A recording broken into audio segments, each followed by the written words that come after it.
started, you know, when you're watching a movie, right? You always have commercials before movies, right? Yeah. Well, this is my commercial. Okay? This is my commercial. All right? We're going to listen to a song, but what I want you to do, okay? Humor me, play my game, play my thing. I know I have couch potatoes. Couch potatoes are in every place. So some of you guys don't have to if you don't want to. But I'm going to encourage you to stand up. When the music starts. Oh. No, stand up. I'm going to say when the music starts, okay? No, not stand up. You don't have to. No, you do not have to do this. We're going to kind of get out of our, limber up, stuff like this. Get out of your comfort zone. That's it. And now let me tell you, years ago, I was going through something really, really hard, okay? Going through something real hard. And I'm vacuuming my floor, okay? And all of a sudden, no lie, guys, and God talks to me just like we're talking right now because He knows I'm hard-headed and I don't get it any other way. So He has to talk to me this way. So He said, let's dance. People say God does not dance. Oh, yes, He does. Yes, He does. He told me, let's dance. And I'm vacuuming. Go ahead. So, when He does, and it was just nothing fancy, but here we go. He said, 1, 2, 3, 4. He said, let's dance. I'm not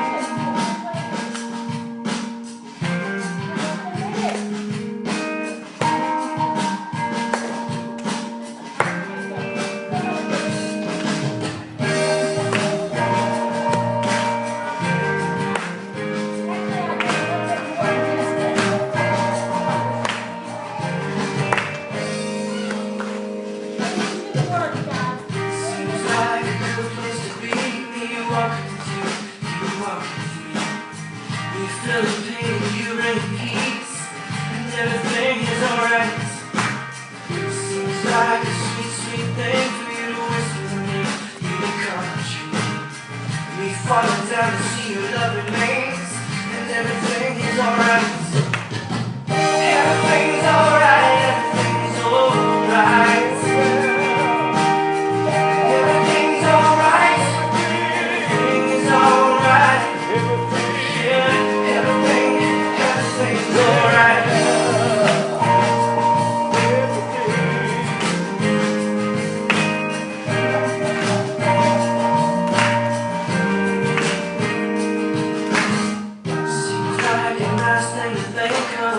Just a steady thing on your love. We feel it empty, you filling me up, and everything is alright. Seems like you're finding your way home. Your love always in the streets. Eyes on heaven, hands up my heart knows. Come take me home. Everything's alright, everything's alright. Everything's alright. Everything's alright, yeah, everything's alright. Oh, your sweet love is coming down to put me up on solid ground, yeah. Where the cross is burned.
I was going through one of the hardest things in my entire life.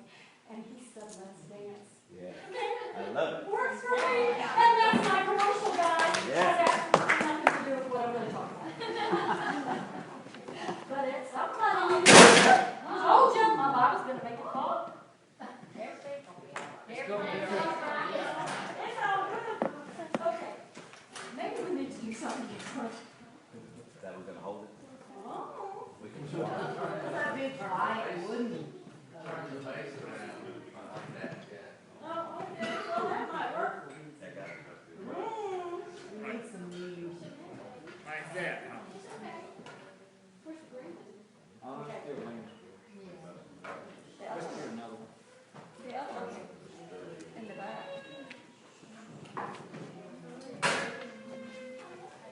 That was not her fault. Okay. All right. Did you listen? Okay. Brother William, last week, his message was entitled, God Called. If you guys will hear, you remember, the title was God Called. He gave us several scriptures outlining how we are set apart, called to preach, called to encourage, and so forth. We are called, if you guys remember. And then Sunday night, Brother Dan's message was entitled, Excuses, the Enemy of Purpose. Now for me, my title is The Ultimate Kidnapping. Okay? And it might tie in with what these guys preached on, but as I told you, my mind goes like this, females most of the time, so even if it doesn't tie in, it does tie in, okay? At least in my mind it ties in. But the Bible all ties in together somewhere, okay? So Daniel, we're going to go to Daniel 1. Okay, so Daniel 1 is where it's going to be at.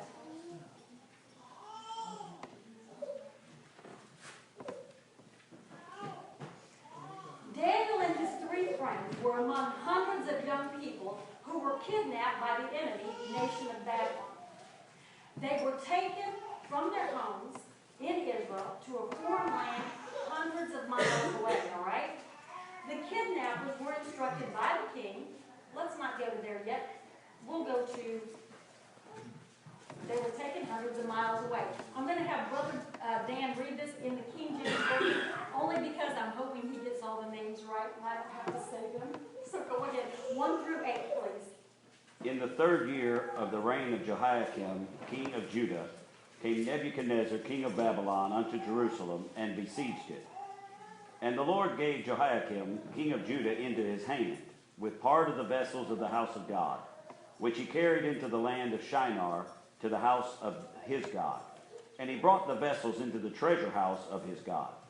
And the king spake unto Ashpenaz, the master of his eunuchs, that he should bring certain of the children of Israel, and of the king's seed, and of the princes, children in whom was no blemish, but well favored, skillful in all wisdom, and cunning in knowledge, and understanding science, and such as had ability in them to stand in the king's palace, and whom they might teach the learning and the tongue of the Chaldeans. And the king appointed them a daily provision of the king's meat, and of the wine which he drank, so nourishing them 3 years, that at the end thereof they might stand before the king. Now among these were the children of Judah, Daniel, Hananiah, Mishael, and Azariah, unto whom the prince of the eunuchs gave names, for he gave unto Daniel the name of Belteshazzar, and to Hananiah of Shadrach, and to Mishael, Meshach, and to Azariah of Abednego. But Daniel purposed in his heart that he would not defile himself with the portion of the king's meat, nor with the wine which he drank. Therefore he requested of the prince of the eunuchs that he might not defile himself. Okay. Now the kidnappers were instructed. Okay. The kidnappers were instructed by the king to choose only the best looking and smartest young men from Israel. Okay? These would be fed the king's delicacies and educated in their ways, and they would be required to learn the language of the Babylonian. Yes. Out of hundreds of teens that were kidnapped, 4 of them stood out as being really dedicated to God. No, they were only 4 out of hundreds, okay? So, of course, what happened? Judah has been conquered, and the people were taken to a foreign land. Now, in the New Living Translation, I am going to read verse 3 really quick. And it says, Then the king ordered Ashpenaz, his chief of staff, to bring to the palace some of the young men of Judah's royal family and other noble families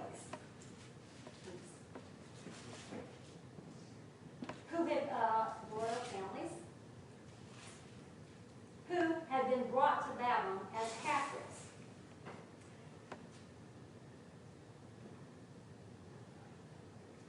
I'm going to throw this at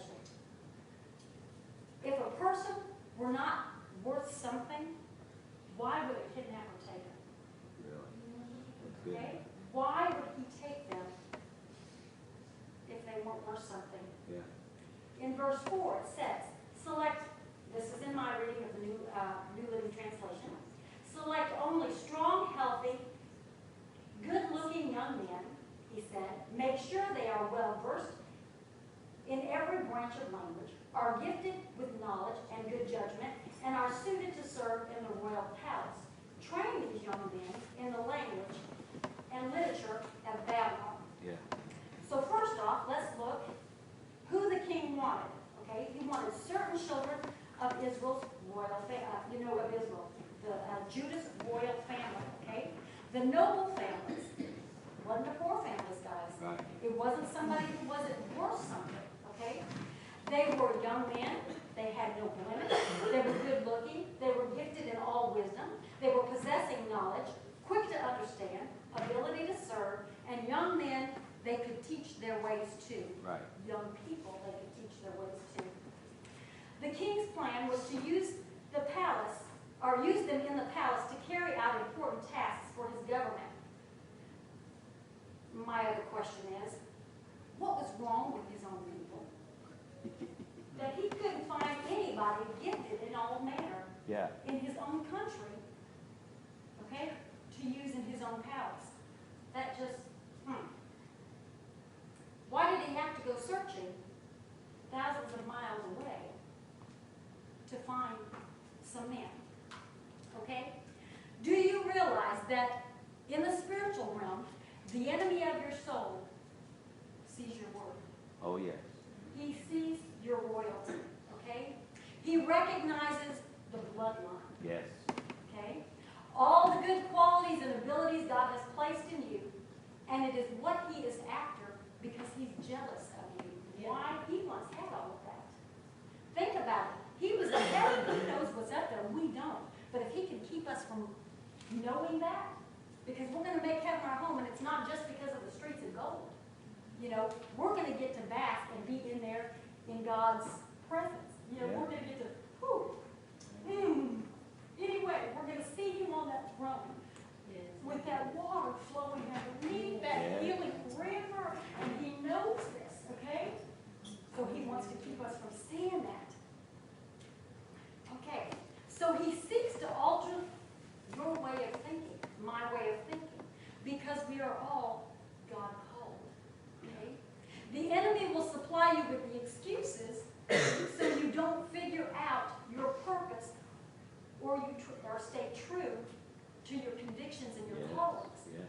The Hebrew word translated purpose, and of course Brother Dan gave a bunch of those, get the CD, on Thursday night, okay, means to set something, means to set something or determine something. You see, Daniel and his friends already determined, they purposed in their heart, they would not turn from God's ways no matter what, okay? Isaiah 50:7 in the King James Version. You can turn there if you want to. But it says, For the Lord God will help me, therefore shall I not be confounded.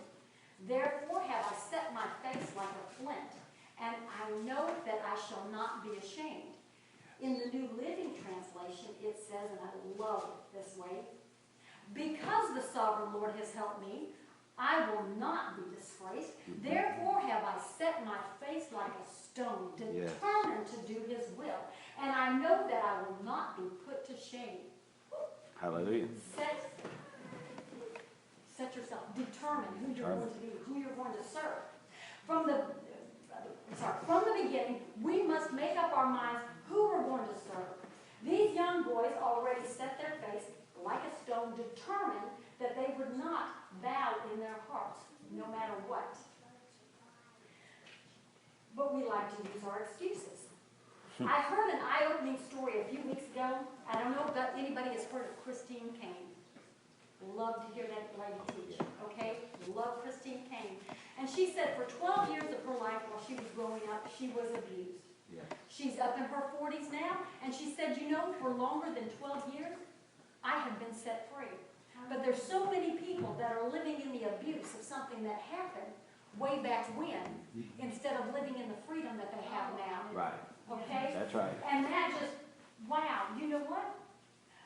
I think the first time that I spoke, I told you guys, that teacher had basically stumped me there when I was in 4th grade or something like that, because she said, that stupid girl don't know one word from the other, and I let it stop me.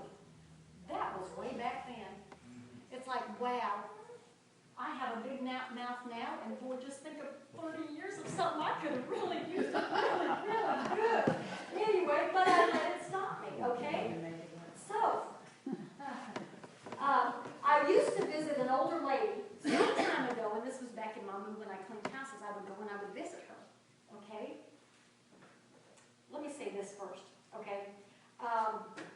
Sad thing is, if we're not careful, we make even excuses crippling our children. Yeah. Okay? Right. Very, very, mamas, I'm not getting on you, okay, because I'm going to go with a story out here. But we make excuses for our kids when they're little. Careful. Yeah. I'm going to tell you, careful, okay? Now back to Mama. I used to visit another lady there. And she would always tell me about her daughter's first marriage and how bad it was and how she had been scarred and blooded up, right? And I'm thinking, but she's remarried and she's been married for almost 20 years. Why does she keep living back in that? And it wasn't her. It was not her daughter that ever said anything, but it was the mama always making an excuse for her daughter of maybe why she wasn't saved, why she wasn't in church, stuff like that. But she was crippling her daughter. Yes. Okay? We can make excuses. The spoken word can stop us, guys. Yes. Okay? Again, I never heard the daughter say anything. Some may have had something happen or said to them in church, and I've heard this before too, that crippled them spiritually or left them for not going to church. I ain't going to that church because so-and-so ain't been here who knows how many years. Okay, we let people stop us. Yeah. So we got to be careful of that. If you have been free more than what you were in bondage from, then you are dealing with more than a people issue. You're dealing with a heart issue, guys. Yes. Okay? Crippling, okay? Now back to Dana. Make no mistake, the enemy knows we are chosen people and of a royal priesthood, of a holy nation, God's own special possession, and that is found in 1 Peter 2:9. Look it up, memorize it, okay? The enemy knows the qualities God has placed within you and his lifelong purpose. He has purpose, I should say. With his made-up, determined self, the enemy, his face set like a stone, he has made it to where he is going to make sure you don't know what your purpose is or what your value is. Wow. Okay? Yeah. He does this to us. If he can alter the way we see ourselves, then we will live in captivity, chained by only what we think.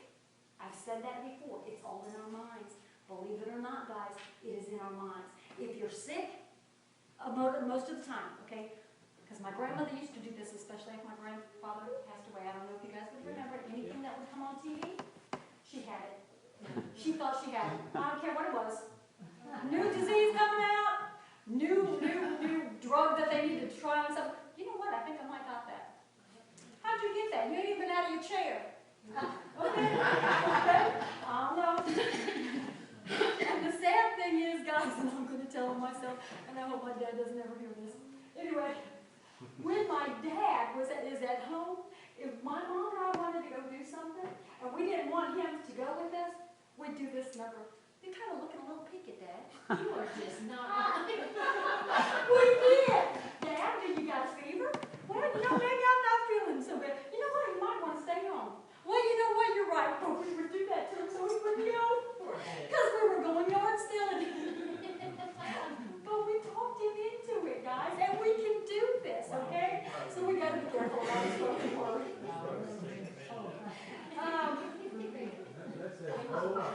I know.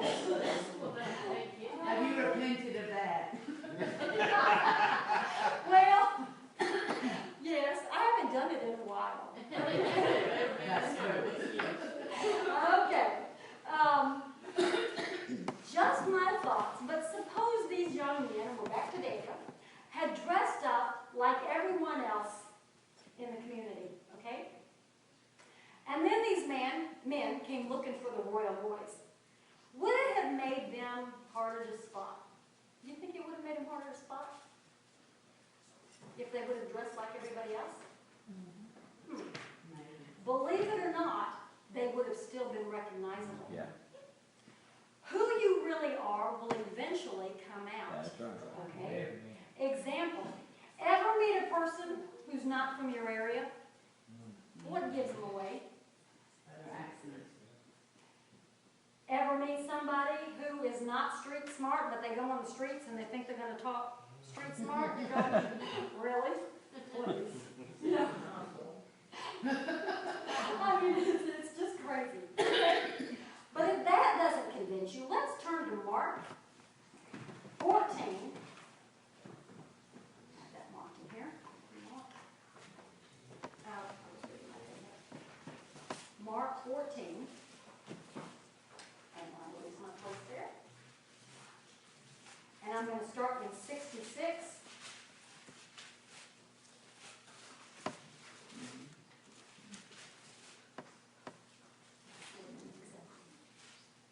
Mark 14, 66. And it says, meanwhile, Peter was in the courtyard below. One of the servant girls who worked for the high priest came by and noticed Peter warming himself at the fire. She looked at him closely and said, "You were one of those with Jesus of Nazareth." But Peter denied it.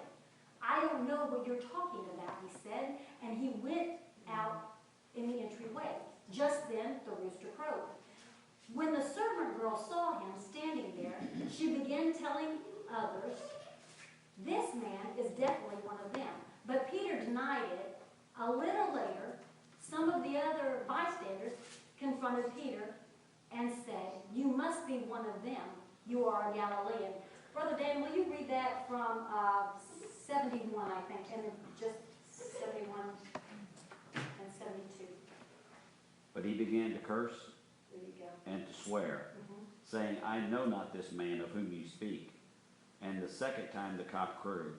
And Peter called to mind the word that Jesus said unto him, "Before the cock crow twice, thou shalt deny me thrice." And when he thought thereon, he wept. So what gave him away? It was his speech, right? Yeah. What did he do? What did you just read in 72? He cursed. It gave him away. We can be standing there talking with somebody, and it doesn't matter who you are or what's going on. The way you talk, they're going to notice, guys. They are going to notice. Whether a curse word flies out and this happened years ago when I worked at the 911 center too. Something came out of my mouth that should not have come out of my mouth, that it just, boom, out of the blue, came out. One of the girls that I had worked with turned around, we called her mom, and she, wham, hit me on the butt and said, "I've never heard you say anything like that." I was surprised it even came out of my mouth, okay? But people know. When you're around people, they know your words. They know what comes out of you, and you're being watched, okay? Yeah. So Peter was watched. They knew. Didn't matter if he stood there looking like them by the fire. Right. Didn't matter that the curse words come out, they knew who he was. That happens to us. Have you ever thought that you are recognizable to the enemy of your soul, no matter the junk going on the outside or what it looks like? We are still recognizable, okay? Make no mistake, no matter how we try to camouflage ourselves, the enemy sees straight through all of it. Mm-hmm. Just like Peter, he saw through it. Again, he tries to keep you from discovering the truth of who you are in Christ. That is his lifelong goal, because he knows where he's going. Right. He's trying to keep us from knowing where we're going. Just like the king trying to change Daniel and his friends into something they were not, so the enemy is trying to change you into someone you are not. Right. Okay? Verse 5 of Daniel. Oh,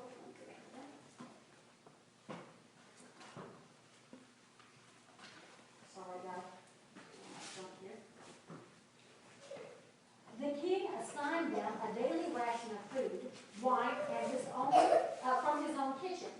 They were to be trained for 3 years, and then they would enter the royal service. Yeah. Okay? Just like the king, we went there. Okay. Verse 5 says, the king assigned them a daily ration. The enemy, too, assigns us a daily ration. He is feeding us his food, drink, and standards of living, which come in the form of words, TV shows, music, billboards, humiliation, disgrace, bondage, whatever you can think of that holds you back from your calling, that's what he's feeding you. That's right. We are to recognize these things, guys. I find another thing very interesting in this verse. How many years did the king feed him his food and make him study? 3. How many years was Jesus with his disciples?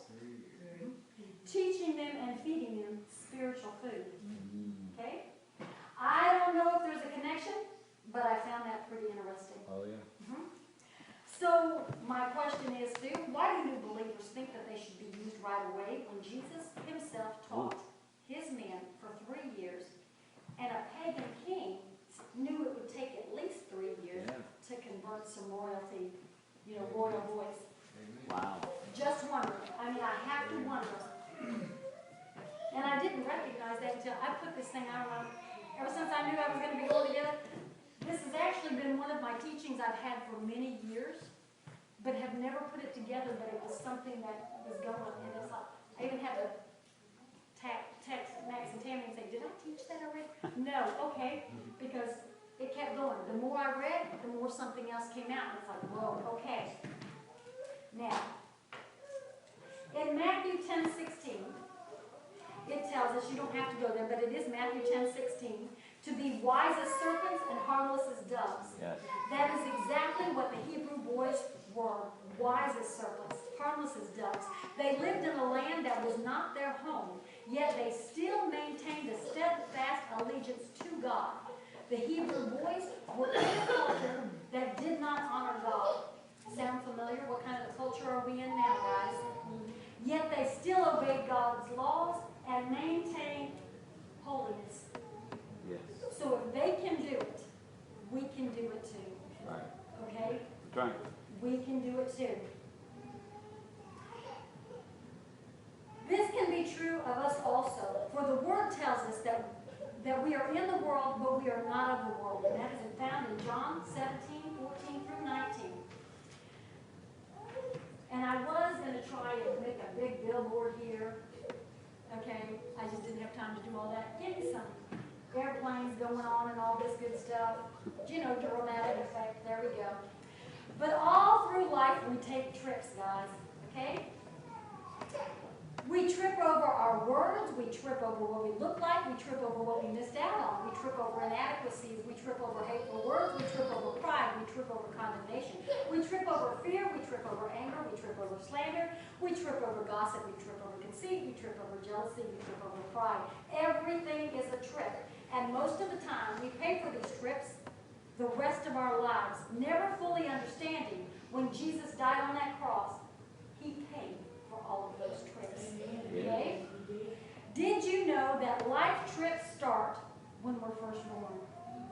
What is spoken over us starts to shape who we are and what we're going to be in life. Nothing in the Word ever talks about the Hebrew boys' parents. Not that I know of. Okay. Brother Dan says no too.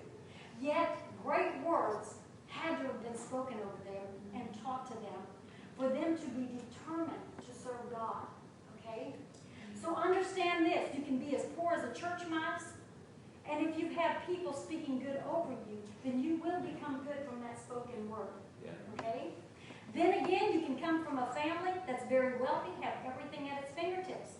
But behind closed doors, be put down so much and neglected so much that you become depressed or suicidal. Okay, the spoken word. What is said about you when you're young, and most of the time it is the negative stuff that we grab onto, okay, will be purposed in your heart as you grow. It will take root and shape you to become who you are, good or bad, no matter what. Okay? Unless God steps in. When you let God enter in, then it becomes a hard issue between you and Him. From that time on, everything is about your walk with Him and His trips. It is no longer about anybody in your past. Because from that time on, everything becomes a healing process. Okay? We don't think so, but it does become a healing process. All name calling is lies from the enemy. That is not who we are in Christ and not who God intended us to be. And I'm going to say this, and I have found myself, because I wrote this little part right here, found myself in the last 2 weeks doing it more and more. That includes calling somebody a dummy, an idiot, or something like that. You jerk on the road while you're driving. That is wrong, guys, okay? It is wrong. Including calling someone names while driving down the road, because we are declaring something over somebody we know nothing about. Right. And we're putting down God's creation.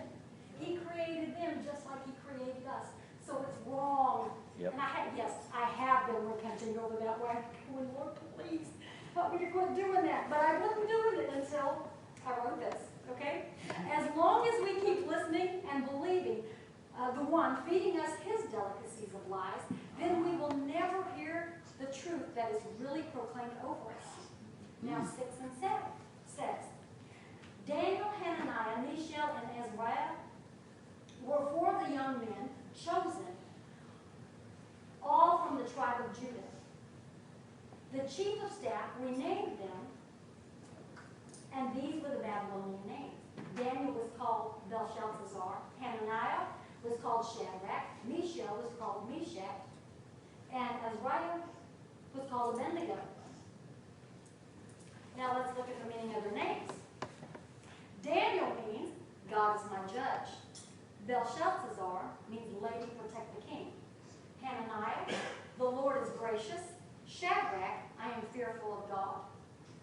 Mishael, who is what God is.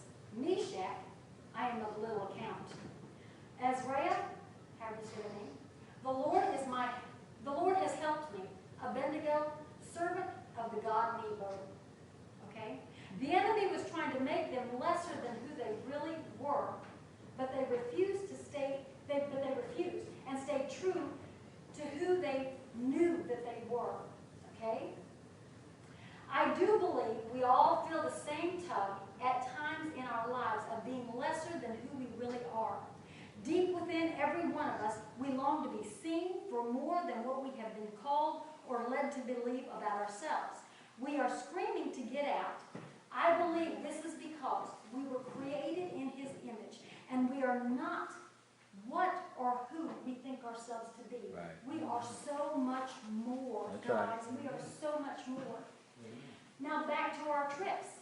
We trip over being stupid, we trip over being worthless, we trip over being lonely, we trip over being anxiety, we trip over depression, we trip over being ashamed, we trip over being helpless.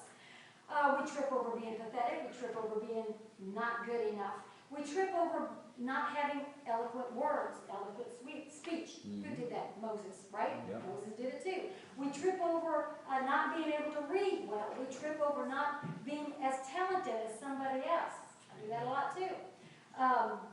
All those things that go over in our mind are trips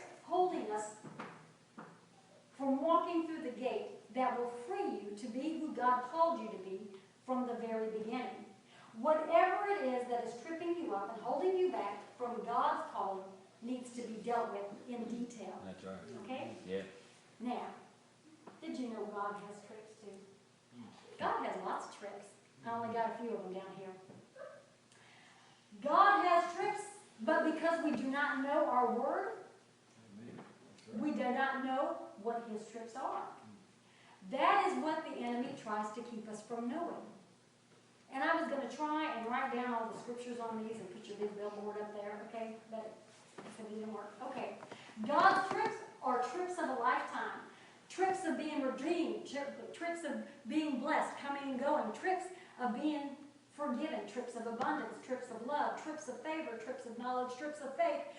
Tricks of faithfulness. Tricks of adoption. Tricks of anointing. Tricks of being washed in the blood. Tricks of boldness. Tricks of being of a royal priesthood. Trips of abiding under the shadow of the Most High. Trips of abundance, trips of peace, trips of joy, trips of wisdom, trips of loyalty, trips of understanding, trips of grace, trips of assurance, trips of being chosen. And the only trip of fear that we need to get on is the trip of I am fearfully and wonderfully made. Yes. Okay? Yes. That's good. And note, God trips come with an S at the end of them. And that means they're endless. And they're paid in full, okay? But if you are not in your word, when the attacks on your mind come, you will get on the wrong trip. You have to determine who you are, who you're going to listen to before it all starts. Set your face like a stone, determined, I will serve the Lord, I will listen to the Lord, no matter the cost. Now, I had a dream. Okay, here we go. I had a dream Saturday night that somebody was trying to get in my house, okay? And, well, let's go to the dream. I had a dream Saturday night that someone was trying to get in my house. And I had one of those little chains on it. You know, not like those little chains can stop anybody from getting in your house if they really wanted to. But apparently it stopped them and they didn't know that I was there, okay? So, of course, I swing open the door like I'm bad. And I'm yelling and screaming at them, and they take off running. But then I thought, ooh, my back door. So I go running to the back door. Yep, sure enough, they tried to get in the back door, but they couldn't get in, okay? Then Wednesday, early morning, middle of the night, early morning, something like that, I woke up with a fear. Actually, after Saturday, I thought it was because I had heard about the people trying to get in the cars out here or something like that, or trying to, so I thought I put that back in the back of my mind thinking, maybe it was because I seen that, right? Mm-hmm. Wasn't paying no attention to it, but I still kept it in my mind. I knew it meant something. Next thing I know, Wednesday morning, Wednesday night, something like that, I wake up feeling anxiety again, okay? And I'm talking, it's coming hard. And it was about my kids, because I used to really trip over that bad, wake up in the middle of the night with panic attacks and everything, thinking that something would happen to my kids. Then I could feel fear. But as soon as I felt both of them, and it came in like a flood, it was like, whoop, nope, Lord, you got this. Turn that trip off, I'm not going there, and I turned over and rolled over and went to sleep. Mm-hmm. But to me, that was a warning that something was coming, and then boom, that came. But it was, what you going to believe? Are you going to take it, or are you not going to take it? I didn't take it. I wasn't biting. I went to sleep, kept on going. Another one back in the day who purposed to serve God no matter what was Job. Okay? Remember all the stuff that happened to Job? He purposed. There's a little song. So here I go. Okay? You guys might know it. It's a little chorus. It goes, once there was a man named Job. Trials and affliction brought him low. One day his wife said, why don't you curse your God and die? But he lifted up his voice into the sky and sang, hallelujah anyhow. I'll never let my troubles get me down. No matter, whatever problems life may bring, I'll hold my head up high and sing, hallelujah anyhow. Okay? That was me. Okay? I'm singing hallelujah anyhow because we got to do that. Okay. Now back to Daniel. Here we go. We're going to 8. It says, but Daniel was determined not to defile himself by eating food and wine that was given to him by the king. He not to eat the unacceptable foods. Notice they refused to partake of the king's delicacies. They did not partake to what was being fed to them. We should not partake either when lies are being whispered in our ears. If it does not line up with the Word of God, then we should not listen. And guys, if it comes, you can find it in the Word of God. Anywhere it's at, you can find it in the Word of God. If it's not lining up, dismiss it. Oh, and by the way, that's where the Daniel fast comes in. Okay? That is where the Daniel fast comes in. You ever go to an airport and hear over the intercom, Flight 249 departing at gate 11 in 5 minutes? You know, anybody ever go to the airport and hear that? Mm-hmm. Do you realize in your mind you will hear over the intercom, flight if you're not good enough at gate getting into your head departing in 3 seconds flat? You can hear this stuff. Or, I'm going to tell on Randy, I hope you don't get mad at me. Sunday night, we were standing here, we were talking, we're going to the beach. Vicki turns around, looks at Randy and says, we're going to the beach. Woo! You felt Randy's blood pressure rise, okay? So this one's for Randy. Or you're going to hear flight of anger at gate blood pressure done risen. Departure, it done took off. It happened that quickly. I watched Randy go, phew! How come you guys get to go to the beach and I don't? I have Hold on, let me just hold it right now. In my defense, now them two have done been from here to yonder everywhere, and every time I was going to work, she's not able. It was hilarious. Next time, I'm just going to go by myself. It was hilarious. Hallelujah. That flight, it don't matter. That flight took off in less than 3 seconds flat. It was hilarious. Anyway. But if you have your word already purposed deep within your heart, you can flip that flight into, oh no, I'm on the flight and I am redeemed by the blood of the Lamb, and it already landed, okay? Right. We need to realize that getting on the wrong flight or taking the wrong trip will be trips we pay for over and over and over again in our minds. Oh, yeah. But the God trips are paid in full. This is a one-way, all-exclusive trip, because Jesus said in John 14:2 and 3, in my Father's house are many mansions. That's better than a 5-star hotel, guys, okay? If it were not so, I would have told you, and I go to prepare a place for you. By the way, my place is a hammock and a hut on the ocean. Don't care what anybody says. Be it unto you according to your faith, but that's where I'm going, hammock and a hut on the ocean. I know I got a job, but he's got a place for me. And if I go to prepare a place for you, I will come again to receive you to myself, that where I am, there you may be also. The kidnapper of your mind will never be able to hold you hostage again. He will never be able to try any of it.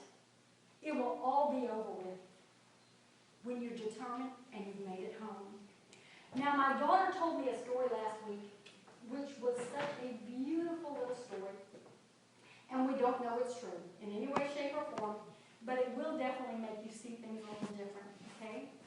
Vicki was apparently feeling inadequate about the way she sang the song.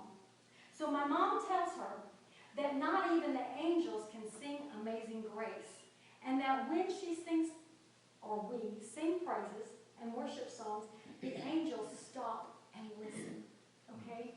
I don't know if that's true, but it sure is beautiful. Now,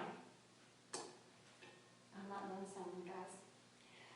Brother Dan's sisters and I used to sing this song years ago, and we're talking at least 30 years ago, in church. And I don't know if I'll get the tune right, but you can help sing it if you remember it, or set me on the right tune, okay? It goes,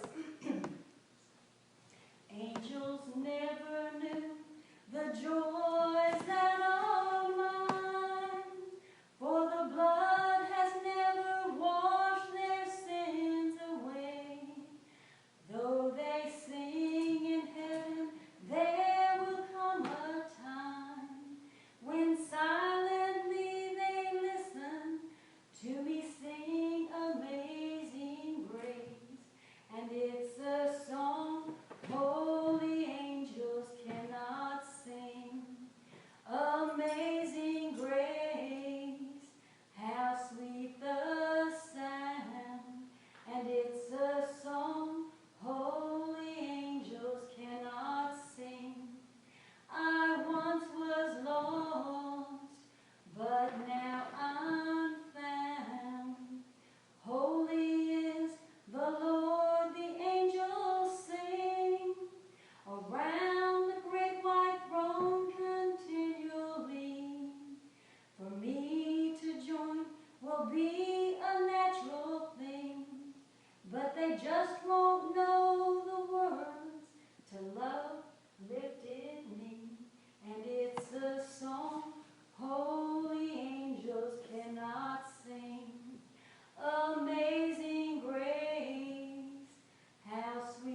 her and how they stayed faithful in that foreign land. The angels listening intently, like we used to do with our grandparents when they tell the stories of the good old days. I love sitting on the porch with the old people and them telling you stories of when they grow up. Then one of the angels turns to you and says, tell us about your trip and your determination in that foreign land. Tell me what you got. You know, I can imagine, not that it's true, I don't know, but they're listening. They're watching our testimony, man. That is awesome to think. Just as angels may want to hear your testimony, so there are people in this world, people in your life, that would love to hear how God brought you through, how you determined in your heart and set your face like a stone to be faithful to God in the good and the bad times. As Brother William stated, we are all God called to do something, but it all starts with what trip you're going to take. Yeah. The God trip or the trip of excuses. I challenge you to go back and read the entire first chapter of Daniel and see what God tells you. And notice in verse 19, when you read the chapter, they were never called by the pagan names, at least in the Bible, they were never called by the pagan names again. Not that I've read. You know, anywhere, I don't think so. They purposed in their heart to stay true to God, and I believe, they purposed in their heart to stay true to God and believe who they were called to be. And note, also, Daniel served for 70 years in a foreign land that was hostile towards God. Yet, he did not compromise. He was truthful, persistent in prayer, and he was disinterested in power for personal glory. It was all for God. And yes, they lived longer in captivity than they did in freedom. Yet the Bible never records that they let that stop them from being holy and set apart for God's use. Amen.